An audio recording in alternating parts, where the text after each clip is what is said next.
आज 1 जानेवारी, त्या 1 जानेवारीला जगाच्या दृष्टीनं काही वेगळं महत्त्व असेल, परंतु आंबेडकरी विचार, आंबेडकरी चळवळ, आंबेडकरी समाज यांच्या दृष्टीनं अनन्यसाधारण असं महत्त्व आहे. म्हणून या शौर्य दिनाच्या सर्व आंबेडकरी जनतेला, भारतीय जनतेला मी पहिल्यांदा शुभेच्छा देतो.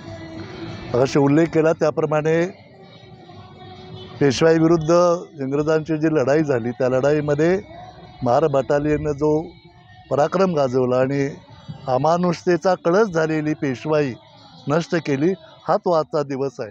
आणि म्हणून हा केवळ एक कॅलेंडरमधला दिवस नाही, तर तमाम भारतीयांच्या दृष्टीने हा विजय पथाकडे, म्हणजे माणुसकीकडे, मानवमुक्तीकडे नेणारा हा दिवस आहे. आणि म्हणून ह्या दिवसाचं उत्साहितपणे आणि आनंदामध्ये स्वागत करणं, तो समारंभ साजरा करणं आवश्यक आहे असं मला वाटतं.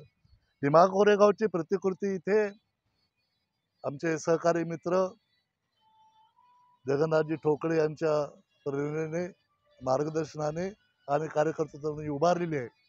तर मला खूप खूप आनंद झालेला आहे यासाठी की विचार हा माणसाला प्रेरणा देतो, नाही असं नाही, पण त्याहीपेक्षा एखादं ठिकाण, एखादं स्थळ, एखादे स्मारक हे सुद्धा मानवमुक्त लढाईला अत्यंत महत्त्वाची प्रेरणा देते. आणि म्हणूनच बाबासाहेब आंबेडकरांनी सुद्धा 1920 ते 30च्या या दशकामध्ये एकदा 26 तारीख असावी 1900 अंदाजे भीमा कोरेगावच्या विजयस्तंभाला त्यांनी मानवंदना दिली होती आणि संदेश दिला होता किंवा जेव्हा जेव्हा मानवमुक्तीची लढाई सुरू होईल, तरी कायमच सुरू असते, त्या प्रत्येक वेळी हे भीमसैनिक जसे भीमा कोरेगावमध्ये लढले त्या निकरानं इथून पुढे लढावं.